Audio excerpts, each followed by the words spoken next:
সবাইকে আন্তরিকভাবে স্বাগত। যে যেখান থেকে আমার মুকুল স্যার ইউটিউব চ্যানেলটি দেখছেন সবার জন্য আন্তরিক শ্রদ্ধা, সম্মান এবং শুভকামনা। আমার মুকুল স্যার ইউটিউব চ্যানেলটি এখনও যারা সাবস্ক্রাইব করেননি, স্যার, ম্যাডাম, ভাই, বোন, বন্ধু সবাইকে বিনীত অনুরোধ রইল আমার চ্যানেলটি সাবস্ক্রাইব করে বেল আইকনটি অল করে রাখবেন, যাতে আমার সমস্ত ভিডিওর নোটিফিকেশান আপনার কাছে পৌঁছে যায়। আজকে আমি আলোচনা করব বাংলাদেশের প্রধানমন্ত্রী বা প্রাক্তন প্রধানমন্ত্রী শেখ হাসিনা, আওয়ামী লীগের সভানেত্রী শেখ হাসিনা। তিনি বাংলাদেশের জনগণকে নতুন বছরের শুভেচ্ছা জানিয়ে দৃঢ় প্রত্যয়ী আত্মবিশ্বাসের সঙ্গে তিনি বলেছেন যে তিনি খুব শীঘ্রই ফিরবেন, তার আভাস দিয়েছেন। খুব শীঘ্রই যে বাংলাদেশে ফিরবেন তার তিনি আভাস দিয়েছেন। বাংলাদেশের জনগণকে তিনি নতুন বছরের শুভেচ্ছা জানিয়েছেন। শুভেচ্ছা জানিয়ে তিনি বাংলাদেশে ফেরার ব্যাপারে, ক্ষমতায় ফেরার ব্যাপারে, আওয়ামী লীগকে ঐক্যবদ্ধ করার ব্যাপারে তিনি দৃঢ় প্রত্যয়ী আত্মবিশ্বাসী। তার যে শুভেচ্ছা বার্তা, তার কয়েকটি লাইন আমি আপনাদের শোনাবো, তারপরে আমি ব্যাখ্যা বিশ্লেষণে আসবো। তিনি কতটা আত্মবিশ্বাসী, কতটা দৃঢ় প্রত্যয়ী শেখ হাসিনা। চলতি বছরেই মোহাম্মদ ইউনুস, ডক্টর ইউনুস সরকারের পতন ঘটানোর ব্যাপারে দৃঢ় প্রতিজ্ঞ আওয়ামী লীগের সভানেত্রী শেখ হাসিনা, এবং সেই লক্ষ্য নিয়ে সবাইকে ঐক্যবদ্ধ হওয়ার আহ্বান জানালেন, ডাক দিলেন শেখ হাসিনা। বাংলাদেশের জনগণকে তিনি নতুন বছরের শুভেচ্ছা জানিয়েছেন এবং শুভেচ্ছা জানিয়ে তিনি বার্তা দিয়েছেন যে বাংলাদেশে জনগণ এবং আওয়ামী লীগকে ঐক্যবদ্ধ হওয়ার। অন্তর্বর্তীকালীন সরকার একটা ইঙ্গিত দিয়েছে যে 2025 সালের শেষের দিকে নির্বাচন হতে পারে, বাংলাদেশের যে জাতীয় সংসদ নির্বাচন, তার একটা ইঙ্গিত কিন্তু এই অন্তর্বর্তীকালীন সরকার দিয়েছে, অর্থাৎ ডক্টর ইউনুস সাহেব, যে 2025 সালের শেষ দিকে নির্বাচন হতে পারে। এবং এই যে নির্বাচনের ইঙ্গিত দিয়েছেন অন্তর্বর্তীকালীন সরকারের প্রধান উপদেষ্টা, এই নির্বাচনের মাধ্যমেই এই সরকারকে ক্ষমতা থেকে সরাতে হবে বলে জানিয়েছেন শেখ হাসিনা। অর্থাৎ নির্বাচন হলে নির্বাচনের মাধ্যমেই আওয়ামী লীগ জিতে ক্ষমতায় আসবে, সে ব্যাপারে তিনি আশাবাদী। এবং এই লড়াইয়ে সবাইকে ঐক্যবদ্ধ হয়ে সামিল হওয়ার আহ্বান জানিয়েছেন, যে সবাইকে ঐক্যবদ্ধ হয়ে এই লড়াইয়ে, এই আন্দোলনে সামিল হতে হবে। শেখ হাসিনা দাবি করেছেন গত বছর জুলাই মাসে ছাত্রদের আন্দোলনকে সম্বল করে, আন্দোলনকে হাতিয়ার করে, মেটিকুলাস প্ল্যান করে, মেটিকুলাস ডিজাইন করে, ষড়যন্ত্র করে অবৈধ এবং অসাংবিধানিকভাবে একটি অগণতান্ত্রিক গোষ্ঠী রাষ্ট্র ক্ষমতা দখল করেছে। অর্থাৎ বাংলাদেশে এখন যে সরকার চলছে তাকে তিনি বলেছেন যে অবৈধ সরকার, অসাংবিধানিক সরকার। এই সরকার ছাত্রদের আন্দোলনকে হাতিয়ার করে, ষড়যন্ত্র করে শেখ হাসিনার সরকারকে সরিয়ে রাষ্ট্র ক্ষমতা দখল করেছে। এবং এই যে সরকার, যারা বাংলাদেশের অর্থনৈতিক অগ্রগতিকে একেবারে থমকে দিয়েছে, এবং অন্তর্বর্তীকালীন সরকারকে শেখ হাসিনা ফ্যাসিস্ট, অপশক্তি ইত্যাদি বলে উল্লেখ করেছেন। এবং শেখ হাসিনা আরও দাবি করেছেন এই সরকারের বিরুদ্ধে কেউ সোচ্চার হলেই তাকে বিভিন্নভাবে তার উপরে অন্যায় করা হচ্ছে, অত্যাচার করা হচ্ছে, তার অধিকার কেড়ে নেওয়া হচ্ছে। এবং বাংলাদেশের অর্থনৈতিক পরিস্থিতি খুব খারাপ এই মুহূর্তে, মানে জিনিসপত্রের দাম একেবারে হাহাকার, মূল্যবৃদ্ধি, মানে নিত্য প্রয়োজনীয় জিনিস, তারপরে সাম্প্রদায়িক যে সম্প্রীতি নষ্ট হয়ে গিয়েছে, সাম্প্রদায়িক একটা যে সম্প্রীতি বজায় রেখেছিল আওয়ামী লীগ, সেটা এখন সংকটের মধ্যে পড়েছে। সেখানে সংখ্যালঘুদের কোনো নিরাপত্তা নেই। অন্তর্বর্তীকালীন সরকার সংখ্যালঘুদের কোনো নিরাপত্তা দিচ্ছে না, এবং এই সরকার অপরাধীদের মদত দিচ্ছে, অপরাধীদের মদতপুষ্ট এই সরকার। সাধারণ মানুষের বাক স্বাধীনতা কেড়ে নিয়েছে এই ডক্টর ইউনুসের নেতৃত্বাধীন এই সরকার।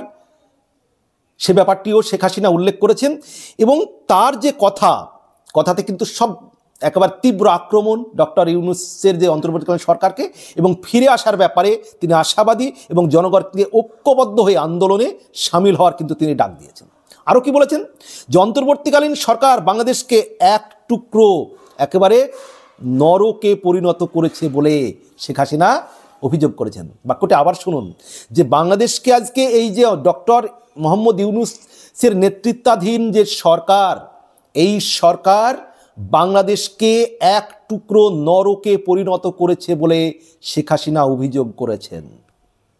এই ভয়ঙ্কর পরিস্থিতি নতুন বছরে বাংলাদেশের বাসিন্দাদের জন্য কতটা শুভবার্তা নিয়ে আসবে তা নিয়ে মানুষের মনে গভীর উদ্বেগ দেখা দিয়েছে বলে তিনি মনে করেন।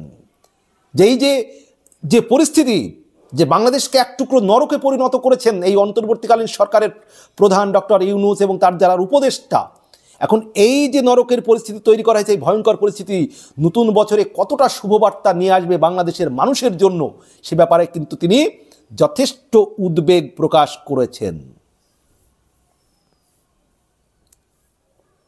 স্বাভাবিকভাবেই শেখ হাসিনা যেমন বাংলাদেশবাসীকে শুভেচ্ছা বার্তায় ছত্রে ছত্রে এই অন্তর্বর্তীকালীন সরকারের সমালোচনা করেছেন, তীব্র কটাক্ষ করেছেন, আক্রমণ করেছেন, তেমনই আওয়ামী লীগ কর্মী এবং জনগণকে ঐক্যবদ্ধ হওয়ার ডাক দিয়েছেন এবং ফেরার ব্যাপারে আত্মবিশ্বাসী দৃঢ় প্রত্যয়ী। সেই সঙ্গে তিনি বলেছেন যে শেখ হাসিনা বলেন যে বার্তা দিয়েছেন, সেই যে বার্তা প্রকাশ হয়েছে আর কি আওয়ামী লীগের যেটা অফিসিয়াল পেজ, সেই পেজেই এই বার্তাটি পেয়ে যাবেন, আপনারা দেখে নিতে পারেন।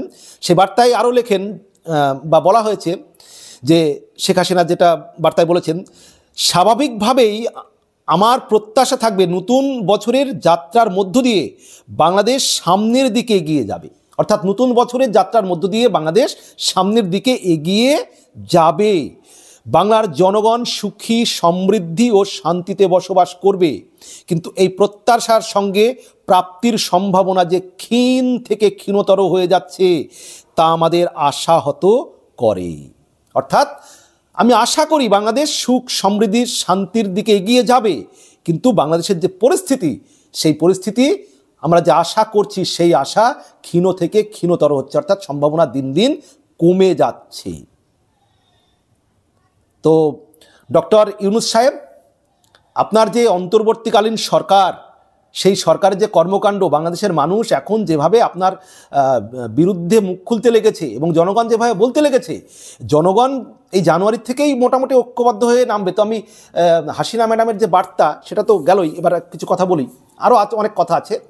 যে এই জানুয়ারি মাস পড়ে গিয়েছে, এই জানুয়ারি মাসের কিন্তু শেষ দিক থেকেই জনগণ কিন্তু আন্দোলন শুরু করবে এবং আওয়ামী লীগ কিন্তু রাজপথে নামবে, তার কিন্তু আভাস আওয়ামী লীগ কিন্তু দিয়ে রেখেছে। এবং আওয়ামী লীগ যখন রাজপথে নামবে এবং 20 জানুয়ারি যখন ডোনাল্ড ট্রাম্প আমেরিকার প্রেসিডেন্ট হিসেবে দায়িত্বভার গ্রহণ করবেন, তখন যখন ভারত এবং আমেরিকা যৌথভাবে একটা চাপ সৃষ্টি করবে, আপনি যেভাবে অগণতান্ত্রিকভাবে ডক্টর ইউনূস আপনি বাংলাদেশের সরকার চালাচ্ছেন, এটা কিন্তু আর তখন এতটা সুবিধার হবে না। এবং আওয়ামী লীগ যখন রাজপথে নামবে, জনগণ যখন ঐক্যবদ্ধ হবে, কারণ আপনার সরকারের নেতৃত্বে মানুষের নিরাপত্তা নেই, মানুষের হাতে অর্থ নেই, কর্ম নেই, এই যে একটা পরিস্থিতি, একবারে বাংলাদেশ একটা মানে চরম একটা অস্থিরতা কাজ করছে, এই পরিস্থিতিতে শেখ হাসিনা ডাক দিলে বাংলাদেশ কিন্তু এই মুহূর্তে রাজপথ একেবারে কি বলবো, কলরব হয়ে যাবে রাজপথ। এবং সেই আন্দোলনের মধ্য দিয়েই শেখ হাসিনা যে বাংলাদেশে ফিরবেন, বাংলাদেশে যে তিনি যাচ্ছেন খুব শীঘ্রই, তার আভাস কিন্তু শেখ হাসিনা দিয়ে রাখলেন। এবং জনগণ এবং আওয়ামী লীগ কর্মীরা ঐক্যবদ্ধ হয়ে নামবে এই জানুয়ারি এবং ফেব্রুয়ারির মধ্যেই, সেটা কিন্তু আর কিছুদিনের মধ্যেই দেখতে পাবেন। তখন এই সরকারের কিন্তু একেবারে কি বলবো, পরিস্থিতি আরও খারাপ হয়ে যাবে। এমনিতেই তো এই সরকার উপরে বাংলাদেশের মানুষের আর আস্থা নেই, মানুষের মানুষ এই সরকারকে আর তেমনভাবে সেই আগের মতো সমর্থন করছে না। শেখ হাসিনার প্রতি মানুষের ভালোবাসার সমর্থন দিন দিন বাড়ছে। এখন আগে যে ক্ষোভ বিক্ষোভ ছিল মানুষ ভুলে গিয়েছে, এখন সাধারণ মানুষ বলছে, রিক্সাওয়ালা, টলিওয়ালা, ভ্যানওয়ালা, যে আমরা হাসিনার আমলেই ভালো ছিলাম, হাসিনাকে এবার ফিরিয়ে আনা উচিত বা ফিরে আসুক। দেখবেন হাসিনা ডাক দিলে তখন এই শ্রমিক মজুর থেকে সাধারণ মানুষ, ছাত্র জনতা, ওই রিক্সাওয়ালা, টোটোওয়ালা সবাই আন্দোলনে যোগ দিয়ে ফেলছে শেখ হাসিনাকে মানে বাংলাদেশের ক্ষমতায় ফেরানোর জন্য। শেখ হাসিনা ডাক দিলে দেখবেন বাংলাদেশের রাজপথ। বাকি আপনারা কি মনে করেন জানাবেন বন্ধুরা, কমেন্ট বক্সে বিনীত অনুরোধ রইল। এবং আপনারা দেখতে থাকুন আমার মুকুল স্যার ইউটিউব চ্যানেল। আমার ভিডিও ভালো লাগলে অবশ্যই আমার চ্যানেলটি সাবস্ক্রাইব করবেন, বেল আইকনটি অল করে রাখবেন এবং আমার ভিডিওতে অবশ্যই আপনার গুরুত্বপূর্ণ মতামত জানাবেন। আর বিনীত অনুরোধ রইল আমার মুকুল স্যার ইউটিউব চ্যানেলটি সাবস্ক্রাইব করে অবশ্যই পাশে থাকবেন। স্যার, ম্যাডাম, ভাই, বোন, বন্ধু সবাইকে আবারও হ্যাপি নিউ ইয়ার।